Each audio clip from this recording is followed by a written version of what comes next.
Hi there, I'm Karen from the Tips team, and for today's after-school tech tip, I want to share with you the Google Classroom add-on for Pear Deck. With this new add-on, you can assign Pear Deck lessons right in Google Classroom.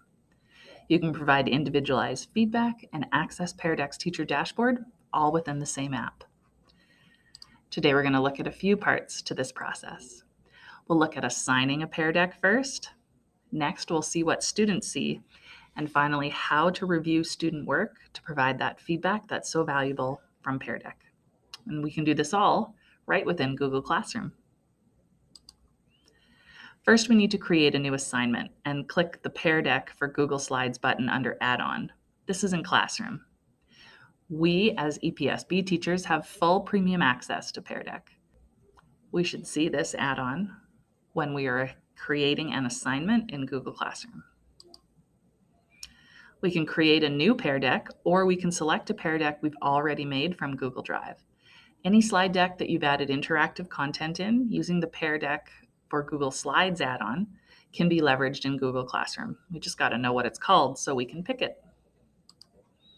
Once you've chosen the Pear Deck slide deck, the session will default to student paced mode. You can always change it back to instructor paced mode, but because you're assigning this, it'll default as such. Exit the smaller pop-up window in order to review the deck if you want to before you assign it.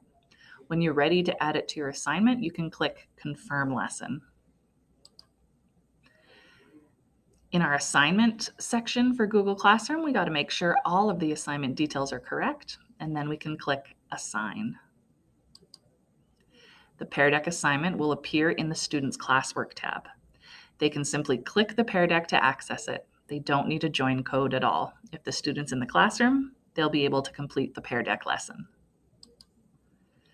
Students can move freely through the Pear Deck as long as it's in student-paced mode. They can answer the interactive questions you've already added along the way. When they reach the end of the deck, students will be reminded that they have to turn it in. They'll need to click the Turn In button. You can review all the student responses by navigating to the Student Work tab of the assignment. To see an individual's work, simply click their name to bring up the Pear Deck Reflect and Review window.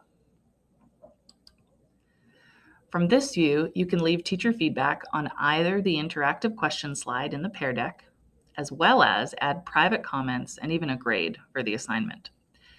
In Google Classroom, students will be able to see these immediately. They can open the deck and see the interactive feedback, and in Google Classroom, see the feedback you've left.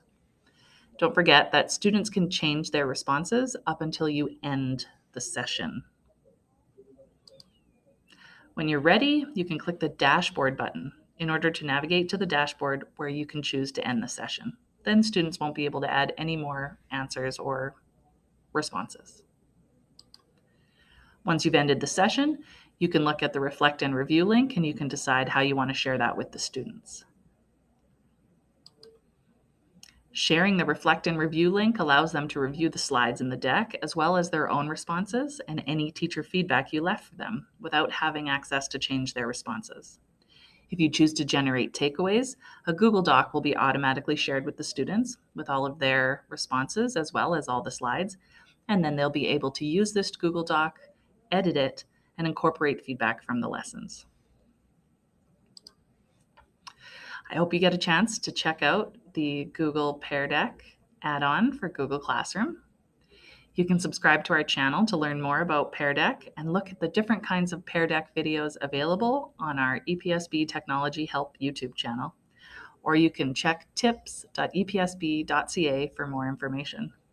Happy pear decking!